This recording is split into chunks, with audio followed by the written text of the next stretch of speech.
The book of Sirach, chapter 10, verse 8. Because of unrighteous dealings, injuries, and riches got by deceit, the kingdom is translated from one people to another. All right, I want to give all praises, honor, and glory to Yahawah, bahasham, YAHAWASHI, bahasham, Rachakwadash. Double honors to the apostles and elders of Great Millstone, and Shalawam to the hopeful elect. So through the Spirit today, I just want to go into the kingdom being translated. And this word translated is very important. It goes into how one state is going to carry over into another. And we just read why. It says, again, this book of Sirach, chapter 10, verse 8, because of unrighteous dealings, injuries, and riches got by deceit. Right. How were the riches of Babylon the Great gathered? How's the so-called white man and all of his splendor, all of his glory? How did he amass these treasures upon himself? He went around the world butchering people, massacring mainly our people, you so-called Negroes, Latinos, and Native Americans. He slaughtered over 100 million Native Americans, so-called indigenous people, and took their gold. All right, right now it's in the Vatican. It's in various mints around the world. He gained power of the earth through violence, through deceit. Okay, he signed over 400 treaties with the so-called Native Americans, and he broke every single one. He broke over 400 treaties. All right, that's riches got by deceit. That's riches that weren't entitled to you. You didn't inherit. The Most High didn't give you America. Okay, now he did give you the fatness of the earth through prophecy, but that was to your own destruction. That's what we're gonna get. Let me get this word translate before we continue. It says translate, early 14th century. To remove from one place to another, from the Latin translatus, which means carried over. Right, the Latin prefix trans means across, and then you have latus, which means to borne something, to carry something. So to translate means you're carrying something from one place to another. And right now the kingdom is being translated from one people to another. All right, right now it's in the hands of the wicked. All right, going back to Job 9:24, but it's going to be translated. It's going to be carried over to the sons of the righteous, the Israelites. All right, you people of so-called Negro and Native Indian descent, you have a kingdom that's coming to you. And one of the main things that's going to be translated is dominion, power, authority. There's a translation of power that's going to take place. And our people, everybody that's not in this truth, they're not prepared to receive power. They're not even thinking about power. All right, power, when power comes up, Jake changes the subject. Jake wants to talk about democracy, which there's no way you can vote yourself into power. You can't vote a leader who's handpicked by your enemy and expect that so-called leader to give you power. Okay, power has to be taken and it's translated from one person to another. There's no such thing as two people having an equal amount of power. There's a power dynamic in every relationship, whether it's a husband and a wife, whether it's parents and children, whether it's a business relationship, any type of transaction, there's a translation of power. And in the kingdom of heaven, power is going to be translated from the wicked to the righteous. All right, the wicked is these Edomites, man, these Idumeans, and power is going to be stripped from them and given into the sons of the righteous. Now it says, pride, I'm going to read verse 7. This is Sirach 10:7. It says, pride is hateful before the Most High and man, and by both does one commit iniquity. And we can see the so-called white man is so full of pride, he actually exalts himself as the Most High. He paints the Most High to be a so-called white man. He paints Adam, the Israelites, the sons of the Most High. He paints them to be so-called white people. That's prideful. Then he teaches that the Most High isn't real. There was just an explosion and everything just came to be. So on the one hand, you're saying that you are the Most High, but then you're also saying the Most High isn't real. So which one is it? All right, that's a high level of pride for you to boast yourself as the chosen people of the Lord. And because of that pride, it says this: because of unrighteous dealings, injuries, and riches got by deceit, the kingdom is translated from one people to another. And to translate power is a violent action. Nobody voluntarily gives up power. No one says, hey, you know what? I'm tired of having all this power. I'm tired of having my way. I'm tired of having things go the way I planned it. I'm tired of all of my enterprises working out. I'm tired of my businesses flourishing. I'm tired of these women being in subjection to me. I'm tired of everybody following after me, everyone looking up to me. Here you go, black man. You find out Jesus is black. Okay, congratulations. Here's the power. I'm going to just hand it over to you. My Lord, I beseech you, take this power. No, man, that's not how a translation of power works. Power is translated through acts of violence, and that's what's going to come to Babylon the Great. The same way it was built, the same way it's going to be destroyed. That's why it tells you in Revelation 18, thus by violence, Babylon is going to be thrown down. Now, let me get this in Daniel. Matter of fact, let me get Psalms first. This is the book of Psalms, chapter 75, verse 6. It says, for promotion cometh neither from the east nor from the west, nor from the south. But the Most High is the judge. He putteth down one and setteth up another. Right? The Most High puts down one and sets up another. He doesn't have two kings that are opposing one another, co-ruling. All right, a co-rulership. All right, I'm going to have this person over here who's an Edomite. He's going to rule this half of the world. Then I'm going to have an Israelite over here. No, man. We're not going to share our thrones with the heathen. The power is going to be translated from one people unto another. It's going to be stripped from these Edomites and given to the Israelites. All right, it says, but the Most High is the judge. He putteth down one and setteth up another. Right, the Most High puts down one and sets up another. When he had Esau take control of the earth, he didn't have us in power and Esau also in power. All right, he completely destroyed us, man. Going back to the Moors, all right, when you look at our people ruling in Europe, you had Grenada, you had all of these different strongholds, and they were destroyed. The kingdom was translated from Israel to Edom. All right, so when Israel comes back into power, what does that mean? The kingdom is going to be translated from Edom back into Israel. All right, we're not going to share our thrones. It says, matter of fact, let me get this real quick. And Daniel, it says, this matter, this is Daniel chapter 4, verse 17. This is to back up that Psalms. It says, this matter is by the decree of the watchers and the demand by the word of the holy ones, to the intent that the living may know that the Most High ruleth in the kingdom of men. And this is the point right here, giveth to whosoever he will and setteth up over it the basis of men. Right. Esau was set up over the kingdom, this current world, man. Going back again, Job 9:24, it says the earth was given into the hand of the wicked. And his power is actually from the Most High on the left-hand side. That's why it tells you in Romans 13 that when you go up against him, you're actually fighting against the Most High. Let me get that real quick, because we're going to establish that power actually comes from on high, and that translation is ultimately going to be ordained by the Most High. It's not going to be a carnal, like a worldly doctrine. It's not going to be a black power religious group. It's not going to be any ground root so-called revolution, man. It's going to be power that's translated. All right, it says, this is the book of Romans, chapter 13, starting at the top. It says, let every soul be subject unto the higher powers, for there is no power but of the Most High. The powers that be are ordained of the Most High. And that's something it's super obvious, but it's not at the same time. It's deep, but it's very simple. When you look at anything that's going on in the world, the Most High is sovereign. So there's nothing that goes on outside of his control. There's nothing that happens outside of his purview. He sees everything. He's all powerful. All right. And his son, the scriptures tell you he has 7 eyes and 7 horns. So YAHAWASHI sees everything that's going on, which YAHAWASHI was Isaac, if you can receive it. If you understand reincarnation is biblical, the so-called white man was actually blessed by who the world calls Jesus. Now, he wasn't blessed in the way that Christianity teaches you. He wasn't blessed in the way that our slave masters taught us during slavery. Are you blessed to have long flowing hair like Lassie? You're blessed to have leprous skin. You're blessed to have all of this money. No, we just read that the riches were gained by deceit. And there's a judgment for stealing. There's a judgment for rape, robbery, and murder. That's how the so-called white man took power of the earth. So he's going to be judged by that. All right. YAHAWASHI said what? If you live by the sword, you're going to die by it. And he was given a sword specifically to create havoc and mischief and to punish our people. And what? He's going to die by that same sword. So the Most High and his son have Esau in a trick bag. And that trick bag is going to end with a violent translation of power. Now, this is back in, actually, let me read a little bit more of this Romans. This Romans 13:2, it says, whosoever therefore resisteth the power, resisteth the ordinance of the Most High, and they that resist shall receive themselves damnation.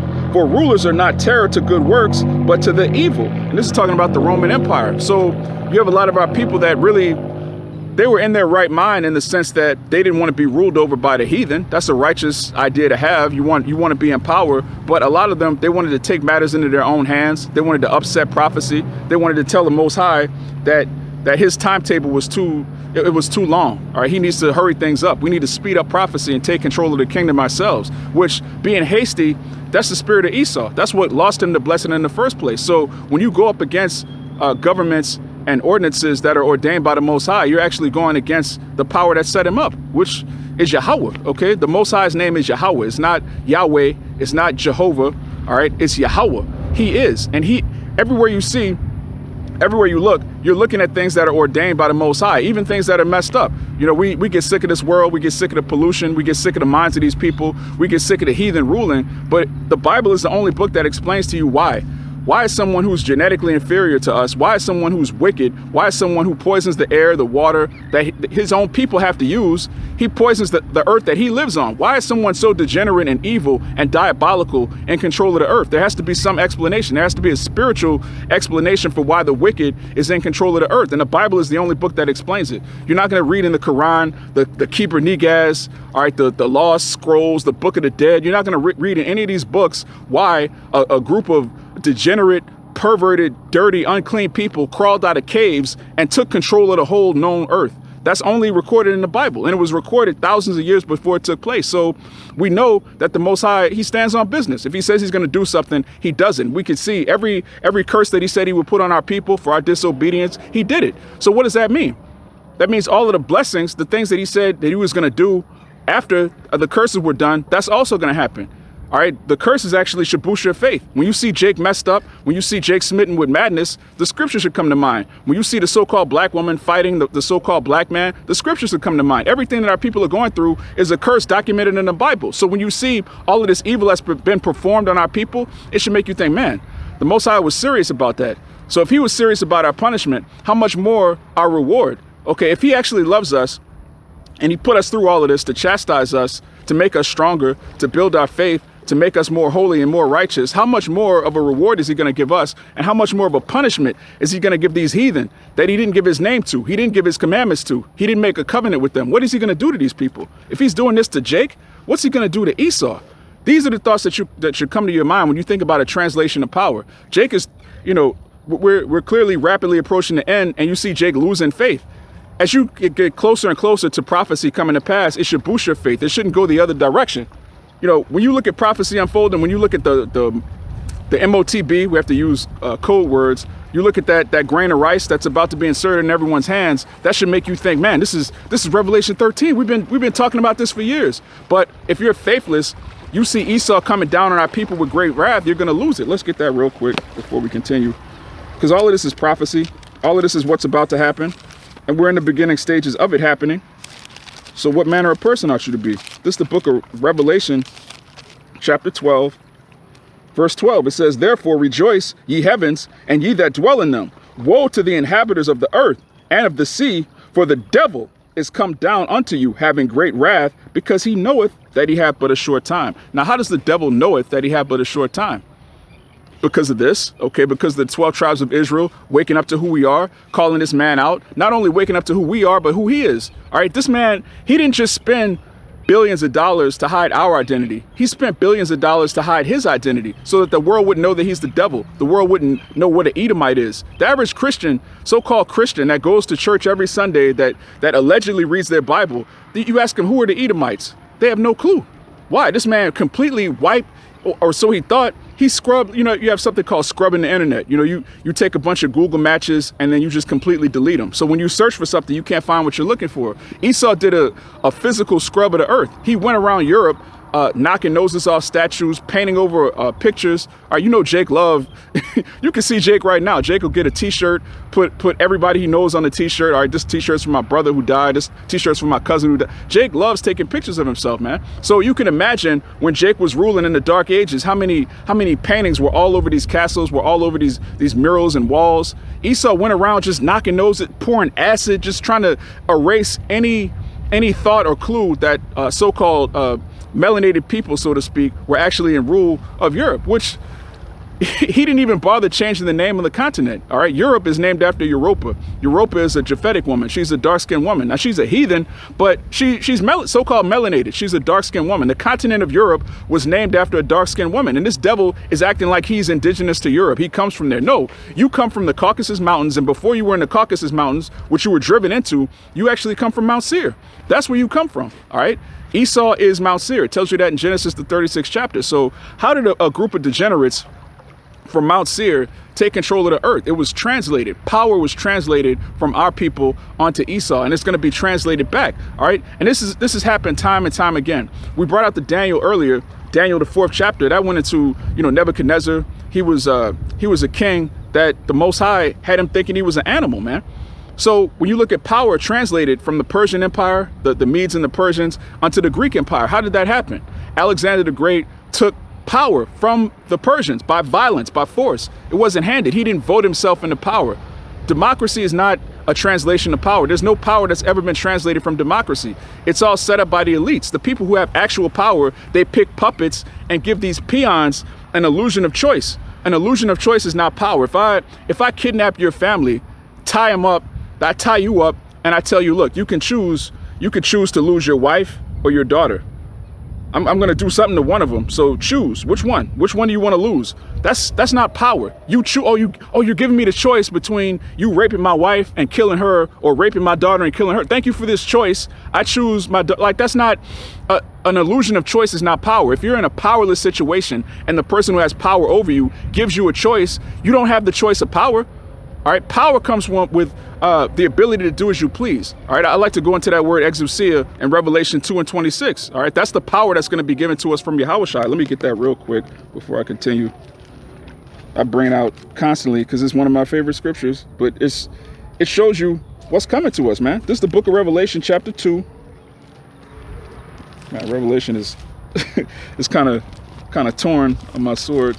You can see here I've been reading it a little bit too much, but it says Revelation 2:26. It says, I'm gonna read 25. It says, but that which ye have already, hold fast till I come. Right. What do we have already? We have the name of the Lord. We have the prophecies. We have the understanding of YAHAWAH, bahasham, YAHAWASHI. It tells you, Apostle Paul said, what? We have the mind of YAHAWASHI. How do we have the mind of the greatest spirit ever created? Because we have the scriptures, man. We have what he left us. All right. That which you have, hold fast. It says, and he that overcometh and keepeth my works unto the end, to him will I give power over the nations. That's a translation of power. All right. He's going to give us power over the nations, not with the nations. We're not going to come together and hold hands. This isn't a kumbaya. Everybody just what do they call it, man? The United Nations, where they have the little kids. They have the little picture of the little kids holding hands. We are the world. All of that madness. You're going to torture and destroy the sons of Israel for hundreds of years, and then we're just all going to hold hands together. No, man. That is a pipe dream. All right. And you have that heathen. I forget his name, man. First of all, you have Michael King that he was set up.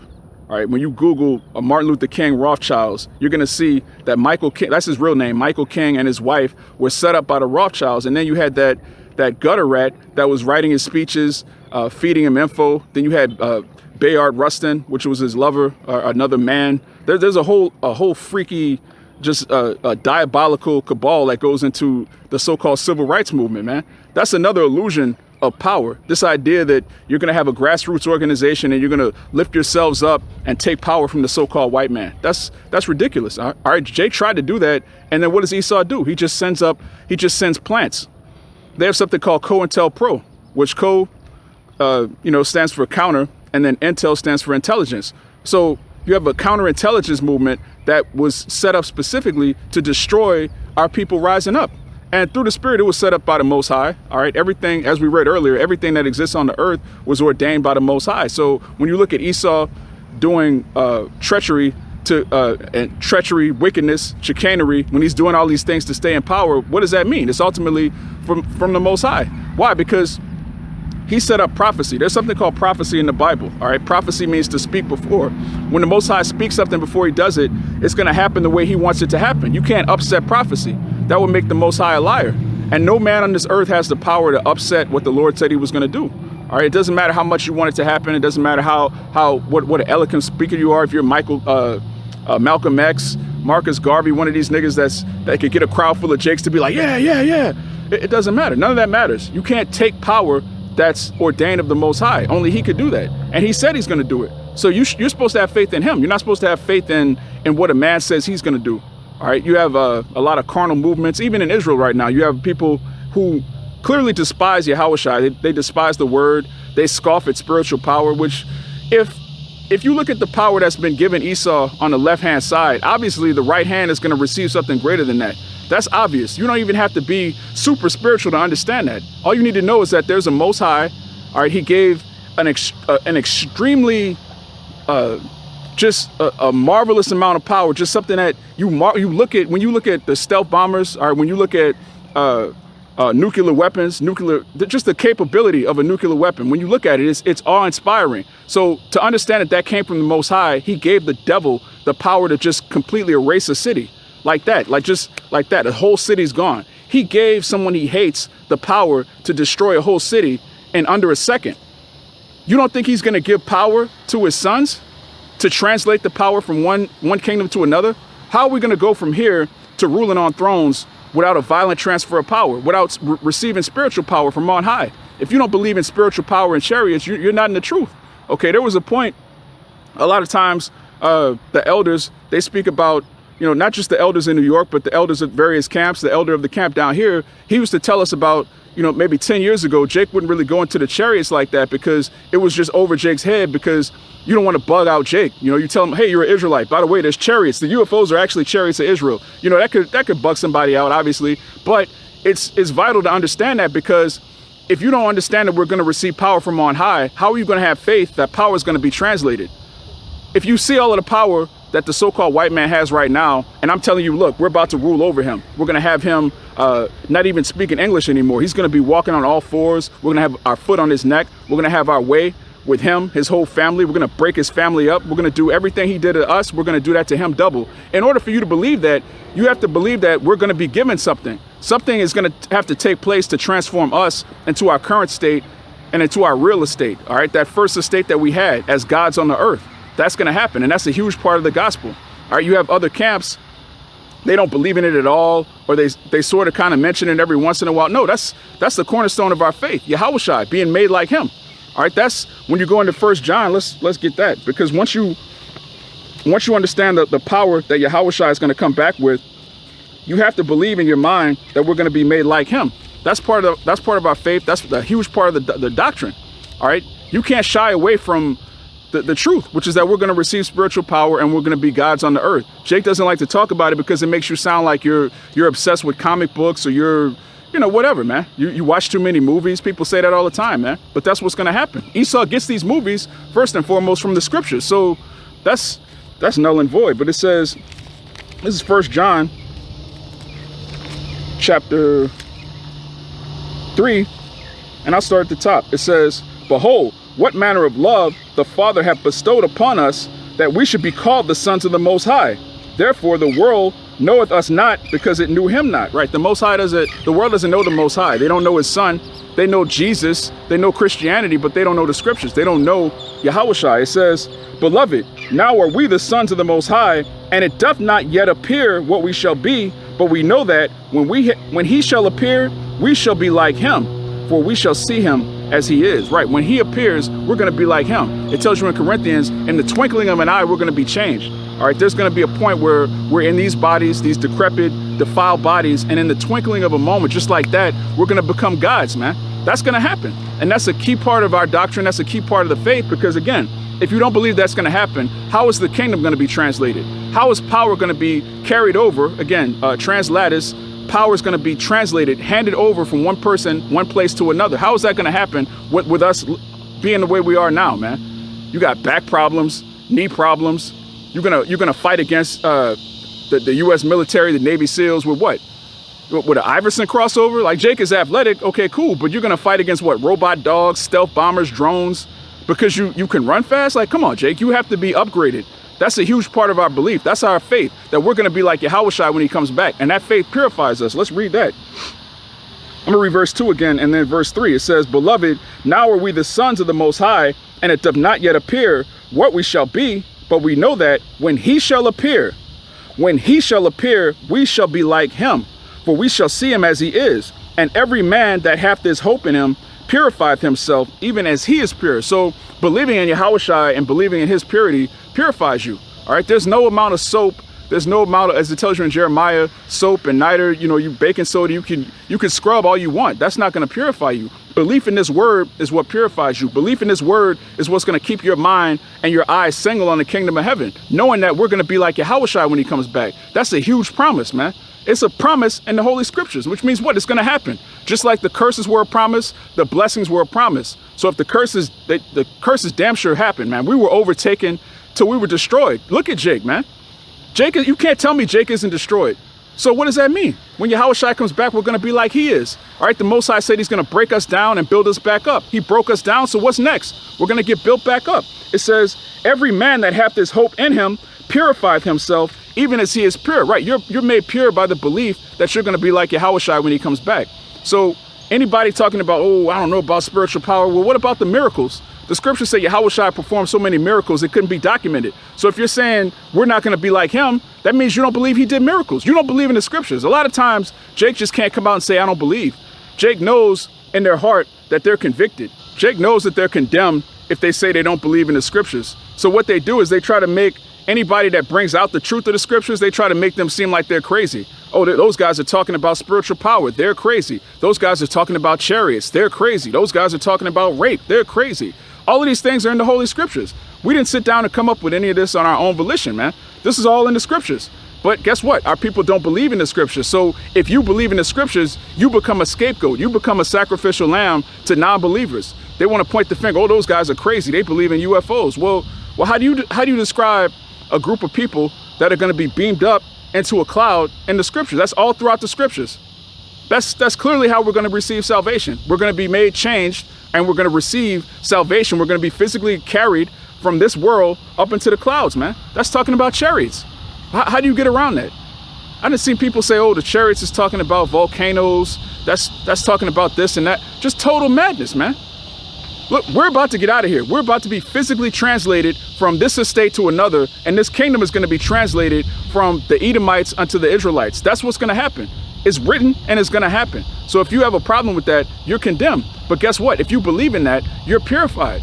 If you believe that you're going to be made like YAHAWASHI and you're going to be translated the same way he was, then you're purified. It says, and every man that hath this hope in him purified himself, even as he is pure, right? Even as YAHAWASHI is pure, you purify yourself by believing in him.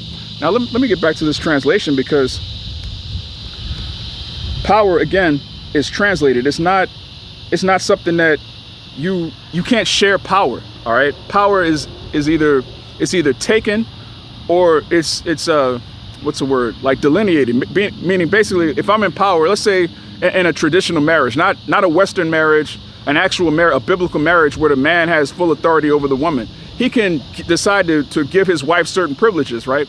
Or with your children, for example, you have total authority over your children. But if your son, if he's well behaved, if he's studious, if you want to build him up to be something, you'll start to delegate. You'll start to give him different responsibilities. All right, that's how power works. The actual person that has the power, he doesn't just freely just hit here, just take the power from me. No, it's either taken from him by force or it's delegated. All right, that's how things work. Now here, again, you have this illusion called democracy, this illusion of choice where you're going to choose your own leader.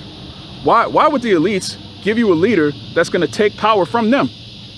That doesn't make any sense. But Jake, here we are, another election year. Jake is all about this circus, man. But this is the book of Proverbs, chapter 20, verse 26. It says, a wise king scattereth the wicked and bring the wheel over them, right? A wise king scattereth the wicked, meaning when you sit on a throne, you want to make sure wickedness is completely removed from your presence. All right, and King Solomon did that. Right before King David passed, he gave King Solomon what today would be known as a hit list. All right, he's like, look, you're gonna sit on the throne of David. These niggas ain't right. All right, this guy killed this nigga did this. Kill these niggas, man. That's what happens when you read Kings, when you read Samuel, when you read the Chronicles of Israel. You read when a righteous king would come into authority, the first thing he would do, he would kill the wicked, whether it's witches, whether it's niggas. All right, a righteous king doesn't allow evil to just fester in front of him, and he just sits there like, yeah, okay, that's evil, but do what you do. All right, yeah, those are two men kissing. Okay, that's fine. What they do, that's their business. No, man, you scatter evil, man. You don't allow it to fester and grow, because next thing you know, your kingdom is defiled. All right, it says, a wise king scattereth the wicked and bringeth the wheel over them. Now, the question we have to ask ourselves is YAHAWASHI going to be a wise king? It tells you in Sirach that when the kingdom is translated, let's go back to it. Let's go right back to it. This is the same chapter. This is the book of Sirach, chapter 10. And I'll start at the top. A wise judge will instruct his people, and the government of a prudent man is well ordered. As the judge of the people is himself, so are his officers, and what manner of man the ruler of the city is, such are all they that dwell therein. An unwise king destroyeth his people, but through the prudence of them which are in authority, the city shall be inhabited. So there's an unwise king and a wise king. Salakia. There's an unwise king and a wise king. The unwise king is who's ruling right now. And you can see, as the king is, so are his officers. All right, if you have a degenerate, a sexual deviant, a liar, a thief, all right, a loser, a weirdo, if he's the king of the earth, then what does that cause? That causes these people to follow the same vein. If you have a man who worships himself, who covets the Most High, if he's in charge of the earth, what do you see? You see people worshiping themselves. You see the spirit of the selfie. You see social media. Everyone's worshiping themselves, boasting in themselves. Why? Because that's what the ruler of the... let me read that again.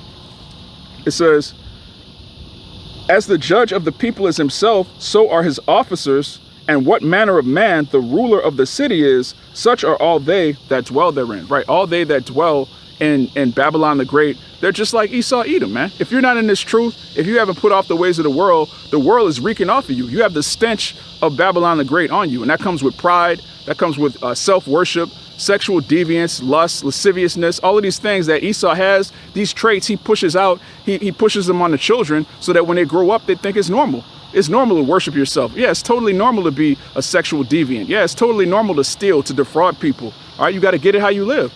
And that's the mindset of 2/3 of our people who refuse to hearken unto the voice of the Lord and come back to their power because they don't understand that power is going to be translated. If you really knew what was about to happen, you would want to get right with the Most High.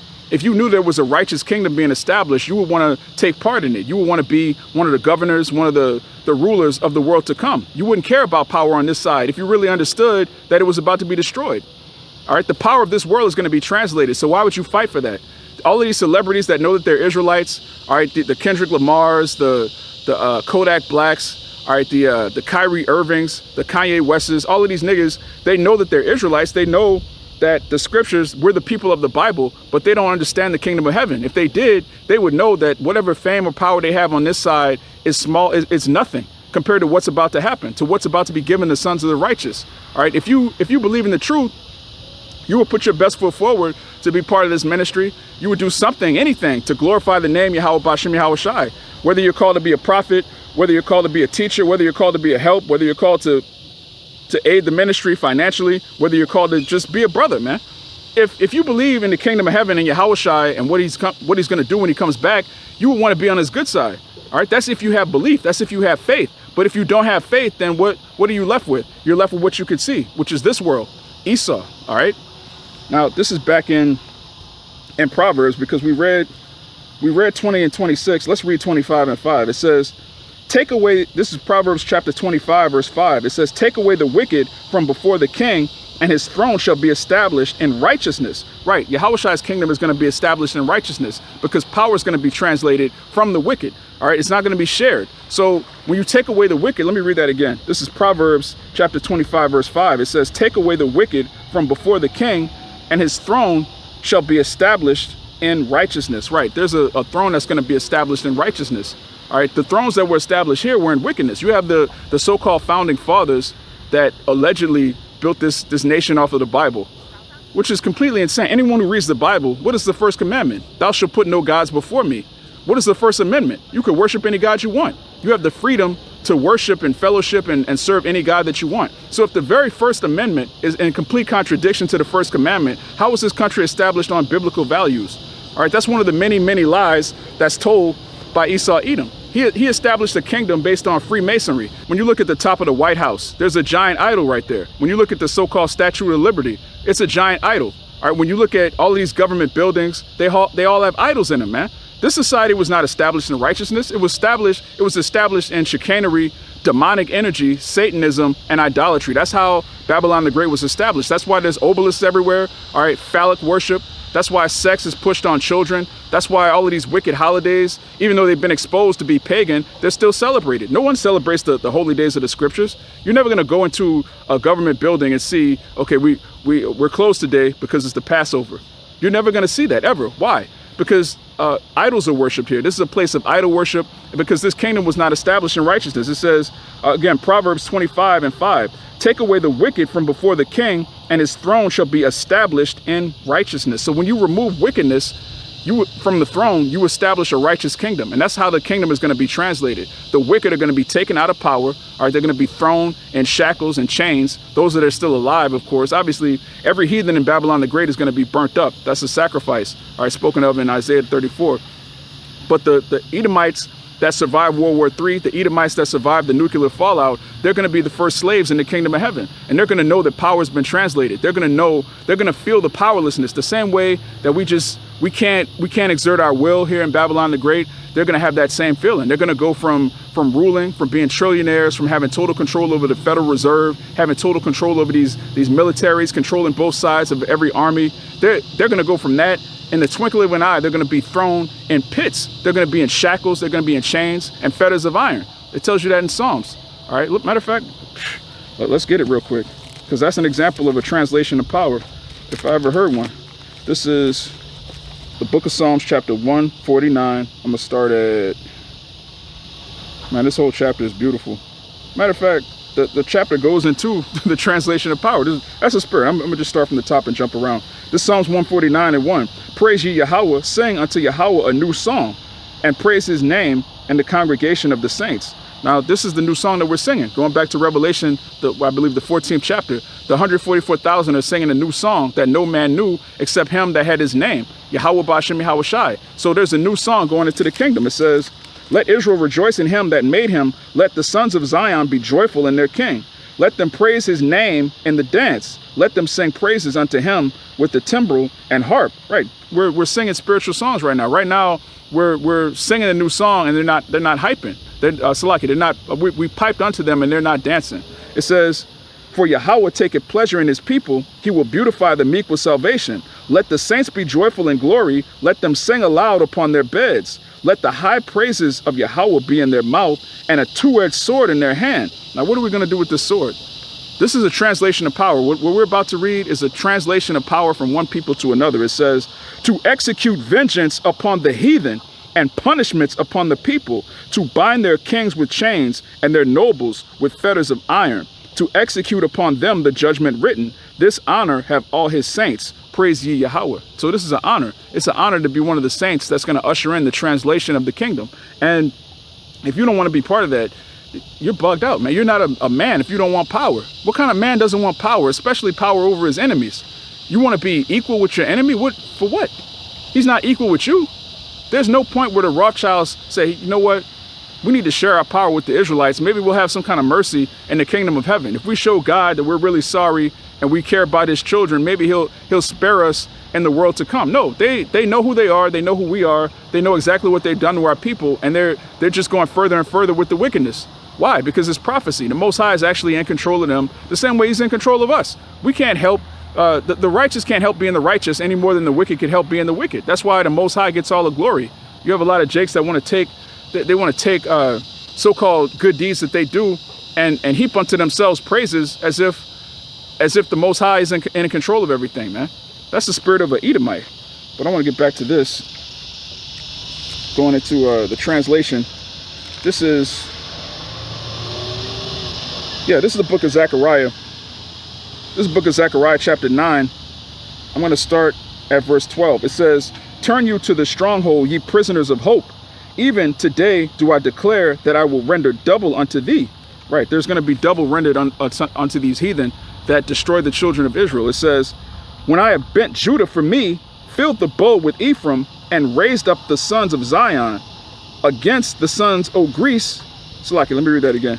This is Zechariah 9:13. When I bent Judah for me and filled the bow with Ephraim. Right, so the Most High is likening the 12 tribes unto a weapon. He says, when I bent Judah for me and filled the bow with Ephraim. So he's describing the nation of Israel as a bow and arrow, a giant bow and arrow. It's a similitude. He's saying that the Israelite man is going to be his weapon. It tells you in Jeremiah we're his battle axe and weapons of war.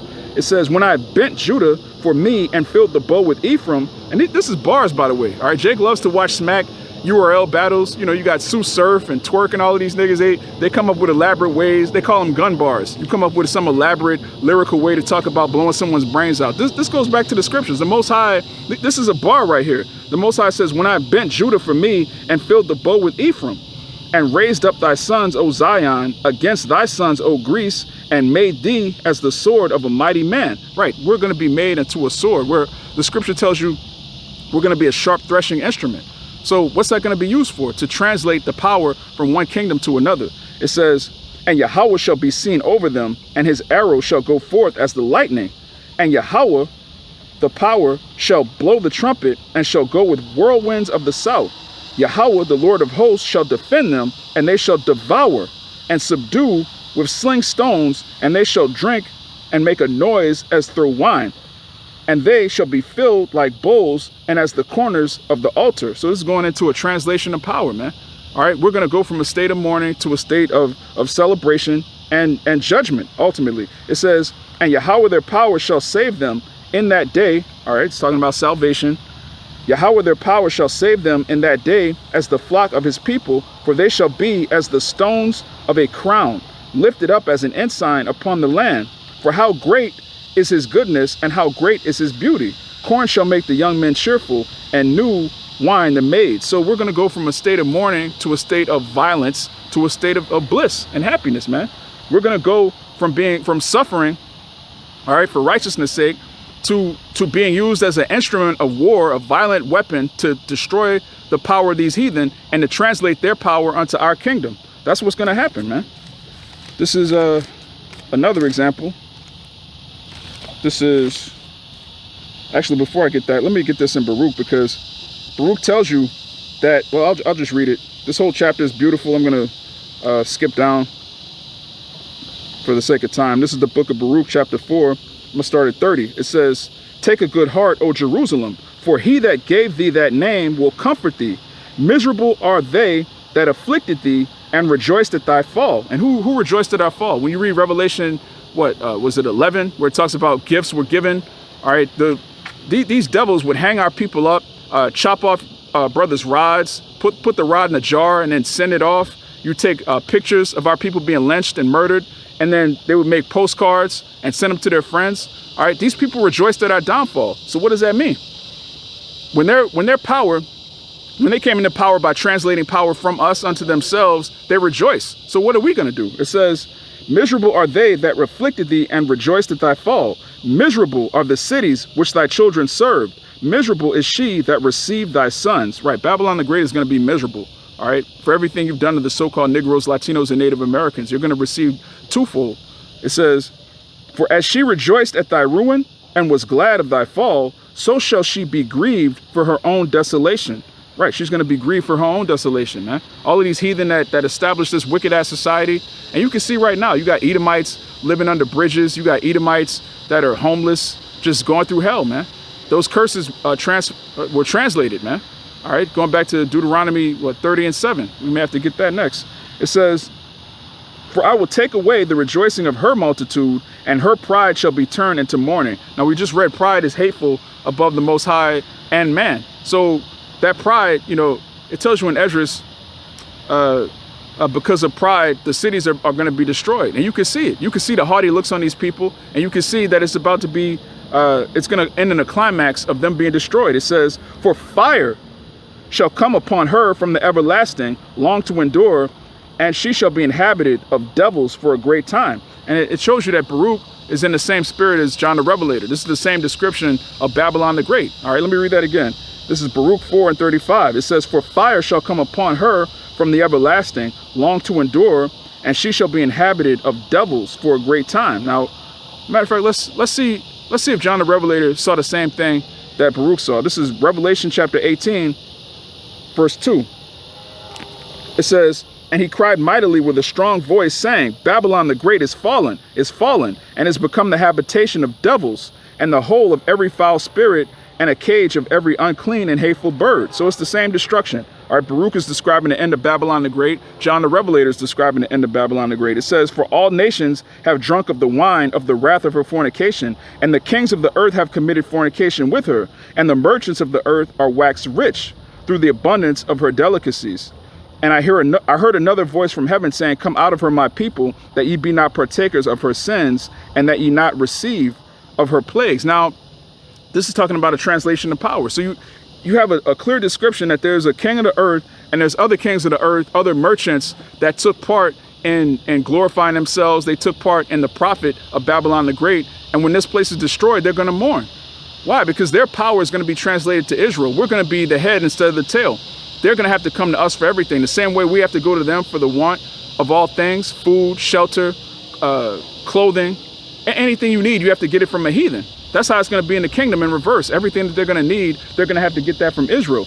It says, this is back in Baruch, this is verse 46. O Jerusalem, look about thee toward the east, and behold, the joy that cometh unto thee from the Most High.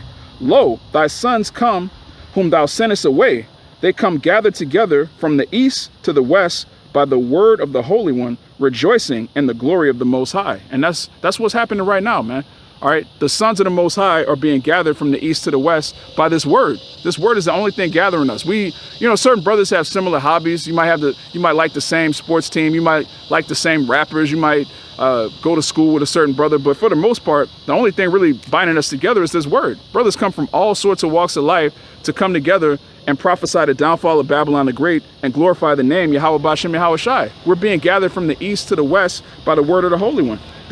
We're living that right now. All right, if you're a part of the doctrine, if you're a part of the gospel, if you're a part of the ministry, you're actually living out this scripture. This is a prophecy that the Lord would gather us by his word, and he's doing that. He's doing exactly that. There's no worldly, this is not a man-made doctrine. This is not a man-made religion. You have Jake that'll come up to the camp. Hey, what religion is this? This is, well, if you only knew. All right, we're actually being gathered by the word of the Holy One. This is matter of fact, while I'm in the Apocrypha, let me get this. This is Wisdom of Solomon, chapter 18, verse 7. It says, so of thy people was accepted both the salvation of the righteous and the destruction of the enemies. So you see, there's a translation of power. The salvation of the righteous coincides with what? The destruction of the wicked. Let me read that again. It says, Wisdom of Solomon, chapter 18, verse 7. So of thy people was accepted both the salvation of the righteous and the destruction of the enemies. For wherewith thou didst punish our adversaries, by the same thou didst glorify us, whom thou hast called. So there's a translation of power. All right, the wicked that are in power right now, they're going to be taken down, and the lowly, the meek, the humble, those that are afflicted right now, we're going to be raised up. That's a translation of power. It's a seesaw effect. There's nowhere in the scriptures where it says that the Israelites and the heathen nations are going to be equal. You see those books, those Bible books where Esau, he'll draw the 144,000 as a bunch of Edomites with blonde hair. And then, when you look at who's serving in the kingdom of heaven, it'll be a Negro in a tuxedo, man. Even in the so-called white man who pushes equality on our people, anytime he depicts the kingdom of heaven, he's in rulership, and Jake is in a tuxedo with a plate. He's serving food, man. Jake, these devils in their mind, they actually have they have dark-skinned people and dressed up like butlers serving them in the kingdom of heaven, man. That's asinine. But then Jake, an actual Israelite, according to the scriptures, he wants to be equal with everybody. You want to be equal with somebody who wants to make you a slave in their kingdom. Even they don't even teach that the kingdom is going to be on earth. They teach that the kingdom is in the clouds. All right, they'll draw like horses flying in the clouds, and then it'll be like an Edomite looking like Fabio with long golden lassie hair, and then a nigga will be in a tuxedo, man, with a plate, with the giant little he takes the thing off the plate. Here you go, master. So in his kingdom, he's somewhat in his right mind. If I'm in power, if I'm in rulership, my enemy is going to be my servant. My enemy is going to be beneath me. But Jake, when you talk about the kingdom to Jake, he's talking about equality. He's talking about holding hands with everybody. That's a fantasy, man. All right, power is going to be stripped from one people and given to another. That's in the scriptures, man. This is matter of fact, let me read that again, just for emphasis, just to belabor the point. Wisdom of Solomon 18, verse 7 and 8.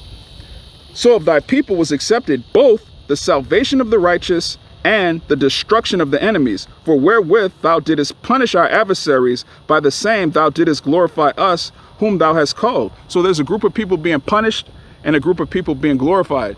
All right, there's a group of people being destroyed and there's a group of people being saved. There's a translation of power. Now this is the book of Isaiah, chapter 35, verse 3. It says, strengthen ye the weak hands and confirm the feeble knees, which is what we do with this gospel. All right, we strengthen the weak hands and we confirm the feeble knees. All the people that are weak in the faith, we build them back up through the scriptures. It says, verse 4, say to them that are of a fearful heart, Be strong, fear not. Behold, your power will come with vengeance.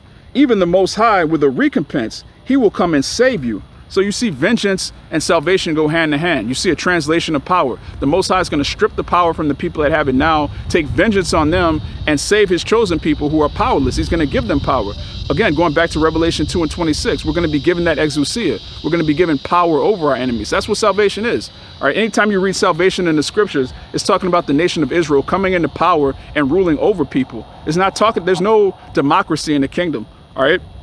Esau's not going to vote for a duke or a president or a senator. All right, he's gonna be given the choice.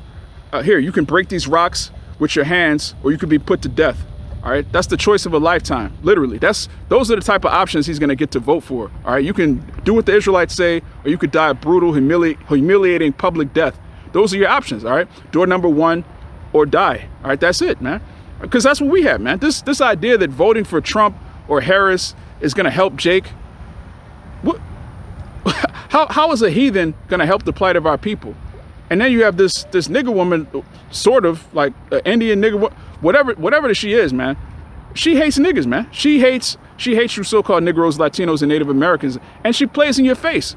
All right, putting on Timberlands, talking about Black and Miles and all sorts of madness. You know, trying to use the slang of the nigger woman to fit in.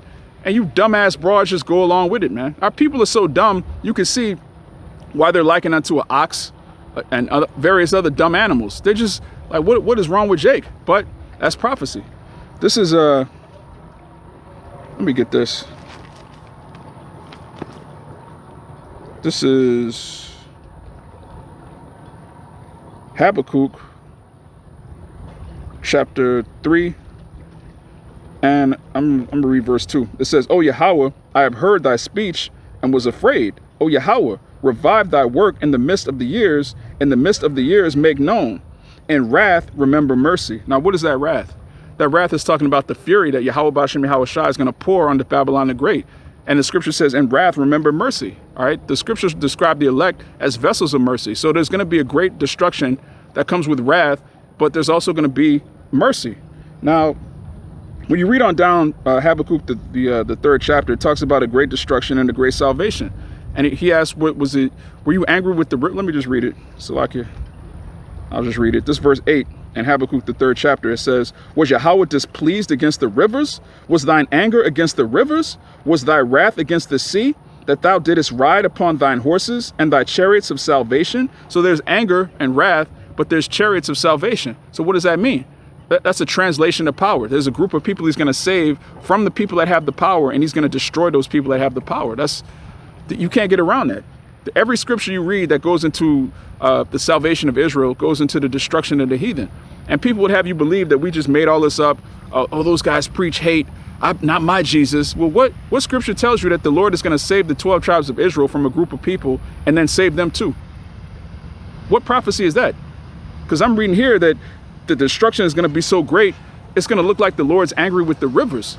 He's going to, like right now, you know, I'm next to the Mississippi River, and when New Orleans is destroyed, it's going to look like the Lord hates Lake Pontchartrain. He hates the Mississippi. It's going to look like he has a beef. It's going to look like the earth is the ops. All right, it's going to look like he has an issue with the earth itself, man.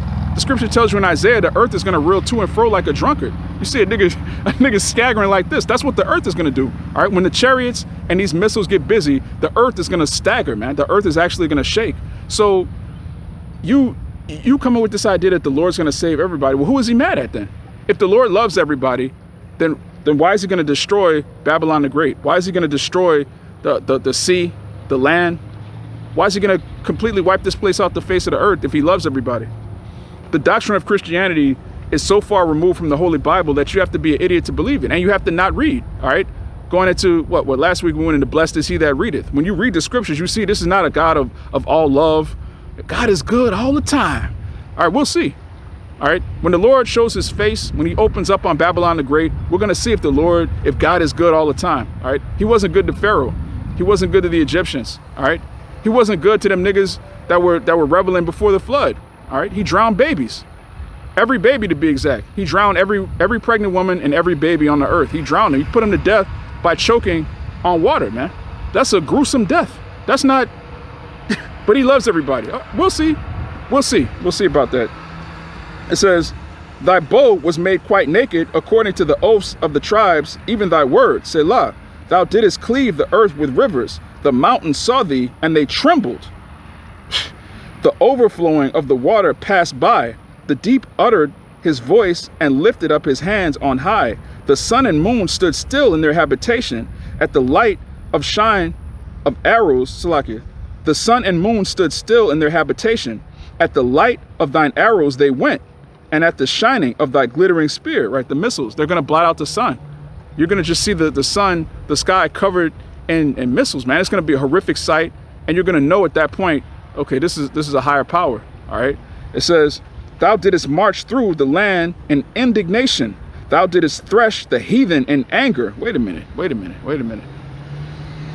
That doesn't sound like all love, all right?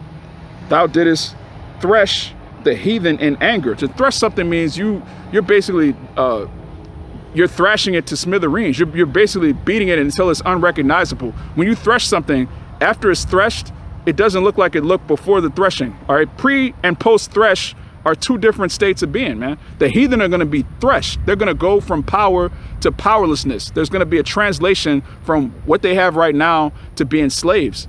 That's what's going to happen. It says, thou wentest forth for the salvation of thy people, even for salvation with thine anointed. Wait a minute.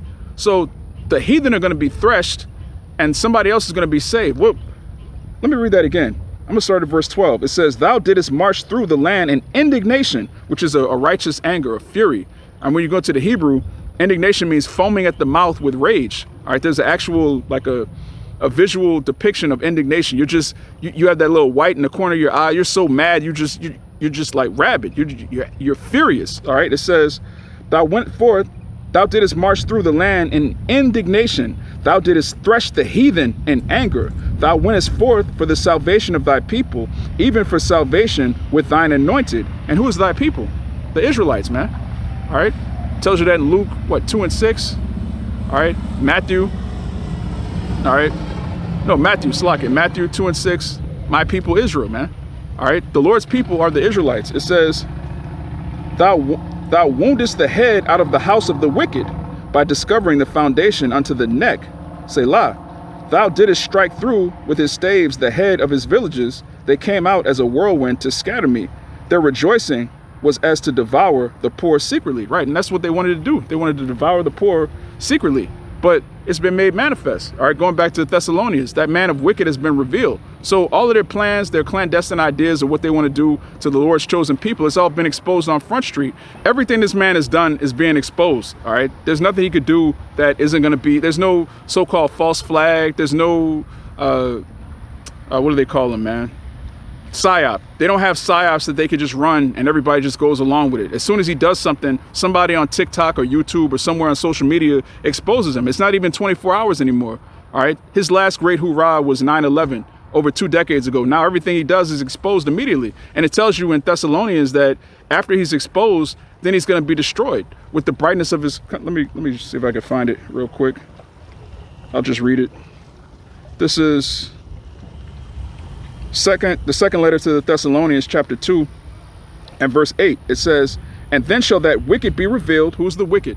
Esau, Edom, the Idumeans. It says, and then shall that wicked be revealed, whom Yahawah shall consume with the spirit of his mouth, and shall destroy with the brightness of his coming. Right. So after the wicked is revealed, he's going to be destroyed. That goes into that translation of power. And really, it starts right now with this ministry. The men of YAHAWAH, bahasham, YAHAWASHI, those same men that are exposing Esau, Edom, those are the same men that are going to be on the receiving end of that translation of power. All right. So if you're part of this ministry, if you're one of the Lord's chosen vessels to expose Edom, all right, through you're part of the Lord's mouth. So what does that mean? Let me read that again.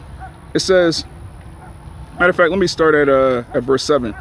This is 2 Thessalonians 2, verse 7. For the mystery of iniquity doth already work. Meaning, when Paul was writing this in the Roman Empire, the mystery of iniquity was already working. Only he who now letteth will let until he be taken out of the way. And what is that? That's a translation of power. Taken out of the way. That's what the word translate means. To be carried away. All right. So that's the spirit. I didn't even... I should have written this down. This is 2 Thessalonians 2, verse 7. For the mystery of iniquity doth already work. Only he who now letteth will let until he be taken out of the way. And this is another example. You know, I did that lesson a couple of days ago on Jake, you know, talking about I can't do what you guys do. I'm not as eloquent as you. I'm not as intelligent, as wise. These lessons are written by Yahawah bahasham YAHAWASHI. I didn't know until he be taken out of the way would be right there. That goes right along with the lesson. The Most High wanted that to come out. I didn't plan that. We don't plan. Bro, when we hit the block, we don't say, okay, 45 minutes. After 45 minutes, we're going to bring out this precept. If somebody comes up, we're going to go to this precept. We don't rehearse this. The Lord is actually, you know, we write down notes. Obviously, brothers have certain ideas that they want to go to. They have certain precepts. But once the Spirit takes over, it's like, look, the Lord, get this scripture. Get that scripture. The Lord is in control of all of this. So what does that mean? He's in control of everything. He's in control of who's in power now. He's in control of how the power is going to be translated and who is going to be translated to. And the scriptures tell you it's going to be translated to the meek, to the prophets, the 144,000. So what manner of person ought you to be? Should you be someone that knows you're an Israelite and you don't put forth any effort towards the kingdom of heaven, knowing what's coming to us? I don't know about you. I want to be one of those men that's ruling in the kingdom of heaven. I want to be sitting on the throne. I want to have the Most High proud of me. I want to be completely over the heathen. I want to have wisdom first and foremost. I want to have a perfect body. I want to have righteousness. I want to have righteous children, righteous women. I want to be surrounded by righteousness. Going back to Proverbs. All right, when a king takes the throne, he scatters the wicked. That's what I want to do. I want to sit on a throne and scatter wickedness, man, and just let righteousness flourish. How do you not want that if you're an Israelite man? How are you okay with the world the way that it is? You don't have a problem with this damn devil? You don't see any need to go out on the highways and hedges and curse this bitch down and just usher in the kingdom through the words of Yahawah bahasham YAHAWASHI? He's actually using us to speak a kingdom into righteousness, and it's going to be made manifest physically. We just read it. When YAHAWASHI comes back, we're going to be like he is. That doesn't excite you? To be like someone who's perfect, the most perfect spirit, the first and most powerful spirit ever created. We're going to be like him when he comes back. That does nothing for you, Jake? All right, it says, for the mystery of iniquity doth already work.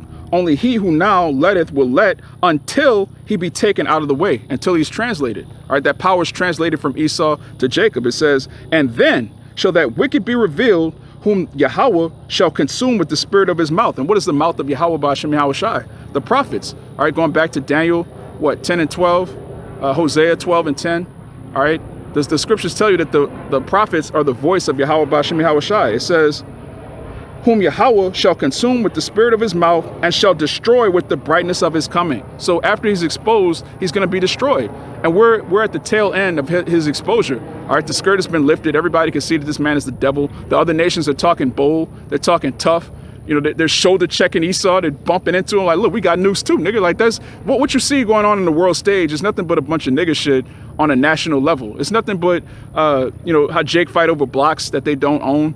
The heathen, they fight over blocks that they do own. But it's the same thing. It's street politics on a global scale. And what's going on right now is the big bully of the block has been exposed and all of his enemies now have weapons and they're all pointed at him. So we're at the tail end of his exposure, which means what? We're about to witness the brightness of YAHAWASHI's coming and this man being taken out of power violently. This is back in Isaiah because I like to go into Isaiah, the 32nd chapter all the time, but it's important to remember, you know, brothers forget this from time to time, but it's very important to remember the book of Isaiah is a scroll, okay? There's no such thing technically as the book of Isaiah, all right? The chapters and verse numbers, that's all codified. It was added, you know, when the scholars decided to obviously publish it. The Most High did that so that it's easier for us to recall a verse.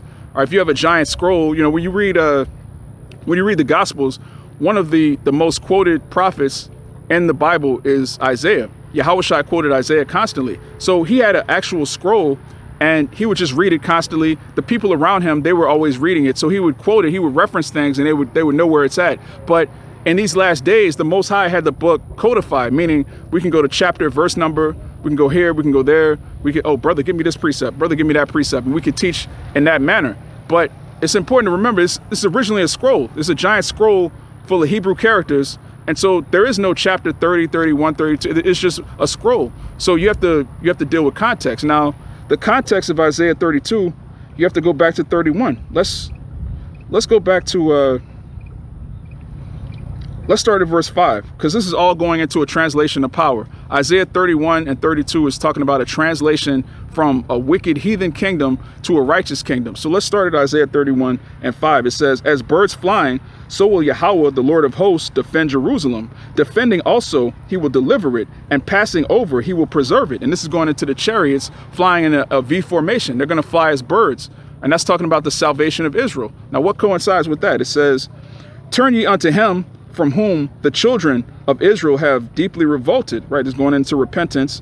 For in that day, every man shall cast away his idols of silver and his idols of gold, which your own hands have made unto you for a sin, right? Everyone's going to throw away their money. They're not going to worship these celebrities anymore. Everything that they put in front of Yahawah, bahasham, YAHAWASHI is going to be made manifest that those things cannot save them. In that day, they're going to cast all that aside. It says, then shall the Assyrian fall with the sword. And, you know, Babylon the Great is likened unto spiritual Assyria, spiritual Egypt, spiritual Sodom, spiritual Babylon, of course. It says, not of a mighty man and of the sword, Slakia, Isaiah 31 and 8. Then shall the Syrian fall with the sword, not of a mighty man, and the sword not of a mean man shall devour him, but he shall flee from the sword, and his young men shall be discomfited. Right, that's going into the destruction, and really not just World War III, but the destruction from within.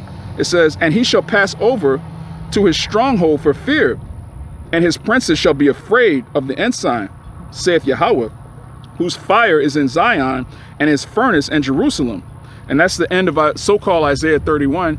And then the very next verse, Isaiah 32 and 1 says, behold, a king shall reign in righteousness, and princes shall rule in judgment. So the judgment, the government of the kingdom of heaven is going to be on YAHAWASHI's shoulders. It tells you that in Isaiah 9 and 6. And then here it tells you princes shall rule in judgment. What does that mean? That means after the destruction of Babylon the Great, that power is going to be translated unto princes that rule in judgment. And what does the word Israel mean? He is a prince of God. Yashar Allah. Yah meaning he, Shar meaning prince, Allah meaning God or power. So the princes are going to rule in judgment. That power that these heathen have is going to be destroyed, stripped from them, and then given to the sons of the righteous. And they have this saying in the world, you know, so-called scientists say, oh, energy can't be destroyed, only transferred. So how much more dominion? How much more power and authority, rulership? If energy can't be destroyed, only transferred, that means the power that Esau has, ultimately, it's not going to be eradicated. It's going to be translated from him unto us. And it's going to be multiplied. Just like anything Esau does, when Jake does it, he does it better. So when Esau's dominion is taken from him, Jake is going to do it, but better, 10 times better. All right. It says, matter of fact, this is another precept in Sirach 10. I bring this out all the time. It's a spirit that it's all in the same chapter. This is back in Sirach chapter 10. Brothers already know where I'm going. This is verse, I'll start at 30. It says, the poor man is honored for his skill, and the rich man is honored for his riches. He that is honored in poverty, how much more in riches? And he that is dishonorable in riches, how much more in poverty? Now, we read earlier in this chapter that Esau got his riches through deceit, through injuries. All right. That's why the kingdom is going to be translated from one people to another. So that people that is going to be translated right now, we're in poverty. And everybody in the world wants to be the so-called black man. All right. Then you have the so-called Hispanic man who's also influential among, you know, other people as well. Everybody wants to be an Israelite, but don't nobody want to be a nigger, man. So at the end of the day, if we're honored in poverty, we're at the bottom of society. We're the first fired, last hired. All right. We're the scourge of the earth. We're the face of crime, the face of sexual deviance. Our women are the faces of whores. All right. These devils have completely had their way with the nation of Israel, and we're still influential. All right, people's kids still look up to Kobe. They still look up to Jordan. They still look up to Tupac and Biggie. All of these Jakes, man. All right. At the end of the day, the heathen want to be like the Israelite man. All right, and the heathen women want to be like Eve. So if we're at the very bottom of society, if we're at the bottom of the totem pole, and everybody in the world wants to be like us, how much more when we're in power? How much more when that power is translated from Esau to Jacob? If we're this influential and we have no power, we don't have a government, we don't have a military, we don't control the monetary system, we can't force anyone to do anything. People want to be like us just based on our spirit. We don't go around the earth. We don't go around the earth with a giant poster of black Jesus saying, look, bow down to this or I'm going to kill you. We don't go around the earth causing skirmishes, causing two neighboring countries to feud with one another, and then providing arms to both sides. The so-called black man doesn't do that. Our influence comes from who we are, our spirit. We have the spirit of YAHAWAH, bahasham, YAHAWASHI. We're sons of the Most High. These heathens see us and naturally want to be like us. We don't have to force our culture on anyone. We don't have to murder anyone. We don't have to deceive or lie to anyone. We don't have to bankrupt anyone's currency and force them to use the dollar. We don't have to cut off trade and put tariffs on people and force them to buy from us. We don't do anything the so-called white man does, and yet everyone wants to be an Israelite. Everyone wants to be like, ultimately, YAHAWASHI, man. Even these people that worship so-called Jesus. What is that? They want to be like YAHAWASHI, man. They want to be an Israelite. So if we have this level of influence now, YAHAWASHI, he's been gone for 2,000 years plus, and millions of heathen want to be just like him, man. So how much more when he comes back? All right. The last time he left the earth as a lamb, he's coming back as a lion. He's the most influential man of all time. Think about that. YAHAWASHI walked the earth. You know, he was technically the king of Israel. He had the birthright. All right, he came from the line of King David, and everyone understood he was the king of Israel. But when they tried to put that title on him, he was like, no, this isn't my time. This isn't my kingdom. He wasn't seeking glory for himself, but he was the greatest man to ever live. And everyone knows that. Even these people that scoff against the Bible, they still kind of know, like, okay, yeah, Jesus is a great person. All right, they don't know his actual name, YAHAWASHI, but they'll quote the Bible while saying it's not real. Non-believers are weirdos, but that's a whole nother topic. The point is, the Israelite man is the most influential, sought after being in creation. All right, everybody wants to be an Israelite, whether they know it or not, whether they do it in ignorance or they do it intentionally. We're the most influential people, and we have nothing. We have no power in this world. The only power we have is YAHAWAH, bahasham, YAHAWASHI. So with that being said, how much more when the kingdom is translated from one people to another? Let me read that again. This is the book of Ecclesiasticus or Sirach, chapter 10. Verse 31, it says, he that is honored in poverty, how much more in riches? And he that is dishonorable in riches, how much more in poverty? Right. So you have everybody cussing out the so-called white man right now, and he has total power and authority. He has nuclear missiles. He controls the economic situation. He controls sanctions. He could sanction your country. He has all this power and authority, and people still talk shit about him. So how much more when he's in a ditch, when he's in a cave somewhere, when he's just at the absolute bottom? All right. Now, again, it says, he that is honored in poverty, how much more in riches? All right, the Israelite man is honored in poverty. So how much more when we're draped in gold and all sorts of precious stones? You look at Jay, you can't even see him. It's just like it's a light show, man. We're going to be lit up, man. The kingdom is going to be lit, literally. All right, there's going to be gold and precious stones everywhere on our buildings, on our persons. When the sun rises, it's just going to reflect. New Jerusalem is going to be glorious, man. If people want to be like us now, how much more when we're in power and authority? How much more after the translation? That's what's coming to us. All right. When our Lord and Savior returns, he's coming back with gifts. He's coming back to make us like him. We read it in John. We're going to be like him, and we're going to see him as he is. So, I mean, if we have this now, imagine what's coming. It says, yeah, that's it on that. I'm going to end with, yeah, Abaratazah, this is edifying. I'm going to end with another one of my favorites, which goes into the translation of power. This is the book of Deuteronomy, chapter 30. Usually I start at the top. For the sake of time, I'm going to skip down. This is verse 3. Deuteronomy 30, verse 3. That then Yahawah, and this chapter goes into what happens after the blessing and the curses, okay? So we were given an ultimatum, and we were told you either choose life or choose death. But the Lord already knew what was going to happen. He already knew that we were in corruptible bodies and we would choose death. So this is what's going to happen after we go through the blessing and the curses. This is what's going to come next. Deuteronomy 30, verse 3. That then Yahawah, thy power, will turn thy captivity and have compassion upon thee, and will return and gather thee from all the nations, whither Yahawah, thy power, has scattered thee. So this is going with now we've read earlier in Baruch, the 4th chapter, that the elect is going to be gathered from the east to the west by the word of the Holy One. And here's in Deuteronomy 30 and 3 is telling you the same thing. The elect is going to be gathered from the 4 corners of the earth. What comes after that?